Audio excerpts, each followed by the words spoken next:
Imagine this. You're in a waiting room. A guy in a spotless white lab coat steps in, clipboard in hand, spectacles perched on his nose.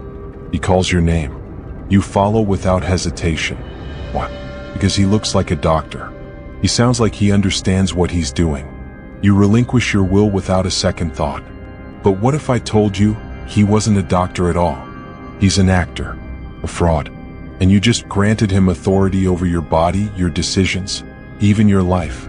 This is not fiction. This is reality.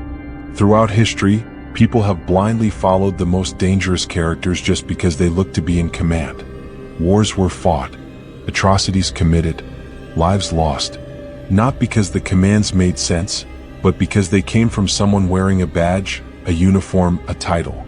Tonight, we go deep into the unsettling realm of phony authority, how it is produced, why it works, and how it's used to deceive, control, and dominate.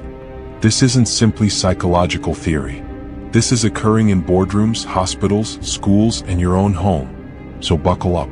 Because once you realize this fact, you'll start seeing wolves in lab coats everywhere. Part 1. The illusion of control. Authority is one of the most strong influences in human psychology. But what happens when that authority isn't real? What happens when it's fabricated, manufactured with nothing more than a suit, a title, or the correct tone of voice? This is the universe of phony authority. We are conditioned from birth to obey those in control. Teachers, police officers, physicians, managers. Society drives into us the necessity of respect and conformity. And although true power can sustain order, fraudulent authority is the route to manipulation. It doesn't require credentials. It doesn't require truth. It merely requires perception. A uniform, a clipboard, a confident glance. These basic factors may overcome critical thinking. And that's when the risk starts. Take the notorious Milgram experiment. In the 1960s, Yale psychologist Stanley Milgram recruited individuals to give what they thought were electric shocks to another person. A guy in a lab coat calmly told them to proceed, even as the victim yelled in anguish. Over 65% of participants went all the way to the maximum voltage, just because someone looked to be in control. The lesson? People don't follow reason. They follow authority, even false ones. Part 2. The anatomy of a fake authority. So how can manipulators generate the appearance of power? It's simpler than you think. 1. Appearance. A uniform, a badge, a title on a business card. These surface components inspire rapid compliance. They hack our thoughts, conveying validity where none exists. 2. Language. Fake authorities talk in absolutes. They utilize jargon. They sound like experts. Even when they aren't speaking anything of substance, their confidence sells the falsehood.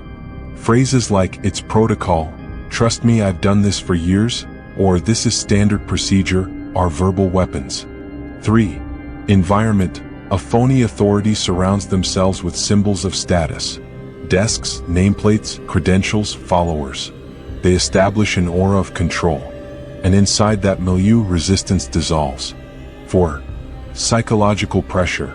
They emphasize urgency, repercussions, or guilt. If you don't comply, you'll regret it. This is for your own good. You wouldn't want to be responsible for what happens, would you? Each of these techniques works not because it's true, but because it seems true. Part 3. The real-world impacts of fake authority. Fake authority is not only a theoretical idea. It kills actual lives. Healthcare scams. There have been innumerable situations when untrained persons disguised as physicians. Patients endured the incorrect treatments, surgeries, even amputations, because no one dared challenge the white coat. Corporate deceit. Fake consultants enter into boardrooms with unclear qualifications and controlled decision-making. Millions are lost. Companies collapse. And the fraud goes away with cheers. Religious cults. Charismatic leaders masquerade as messengers of God. They offer redemption in return for loyalty, and frequently money or worse. These leaders use naive faith to enslave their followers. Online scammers. Phishing emails imitate banks, tech support, or even government authorities. And people comply. They give out passwords, money, identities, all to someone who sounded credible. Social media experts. Today, anybody can purchase followers, produce a bogus certificate, and call oneself a life coach. Fake authority is growing in the era of information because image has become more influential than facts. Part 4. Why we fall for it. The human brain wants shortcuts, and authority is one of the strongest ones. We are swamped with choices. So when someone who appears trustworthy provides a solution, we relax. We defer. It's called cognitive offloading, letting someone else bear the weight of thinking for us. Add in fear, hurry, or need for approval, and resistance becomes practically impossible. We want to think that someone else knows better. We want to feel comfortable under another's direction. But this desire is exactly what bogus authorities exploit. They don't require truth. They require compliance.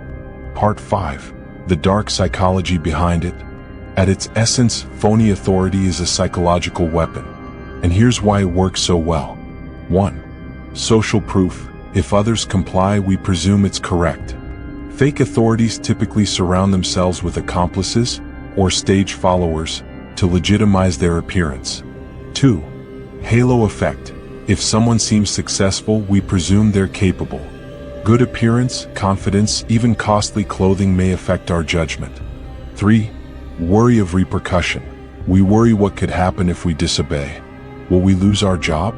Be punished? Be judged? The dread of penalties keeps people in line. 4.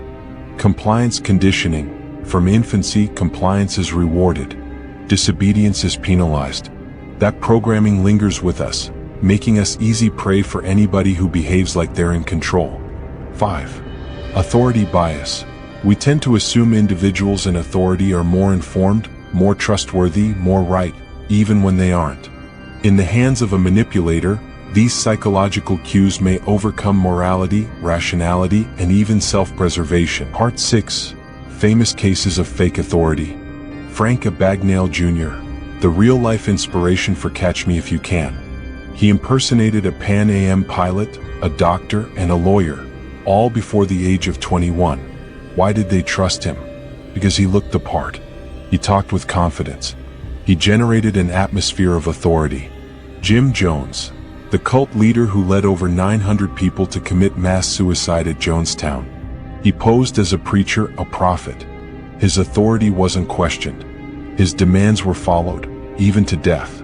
Elizabeth Holmes, the creator of Theranos, she constructed a billion-dollar corporation based on bogus medical claims.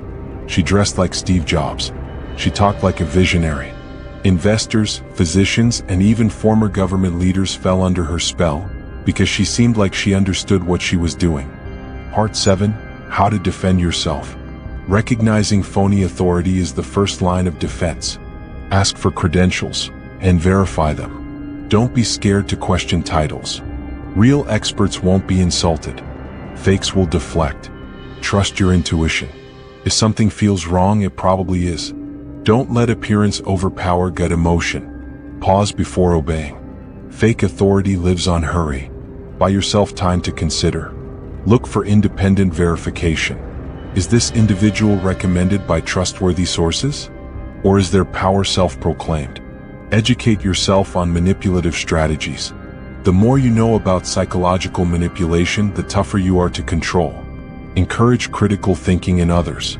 Teach your children, your workers, your peers to think for themselves. Obedience without knowledge is a formula for catastrophe. Part 8. When you're the one creating authority. There's a terrible reality here. The same techniques employed by bogus authorities may be utilized by you. Authority may be produced. Influence may be engineered. And although this authority may be exploited, it can also be exercised legitimately. If you're a leader, a teacher, a communicator, understand this: people react to perception.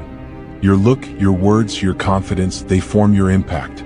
So the question isn't, can you generate authority? The question is, how will you utilize it? Conclusion: the truth behind the mask. In a world saturated with noise, the loudest voice typically wins, not the smartest.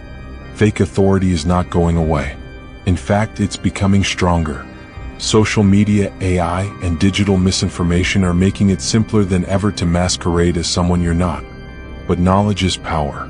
The next time someone in a lab coat gives you an order, The next time a polished voice tells you what to think. The next time a stranger shows a badge, a title, or a smug feeling of superiority. Stop. Think. Question. Because beyond the curtain, there may not be a magician. There could simply be a liar in a costume, counting on your quiet,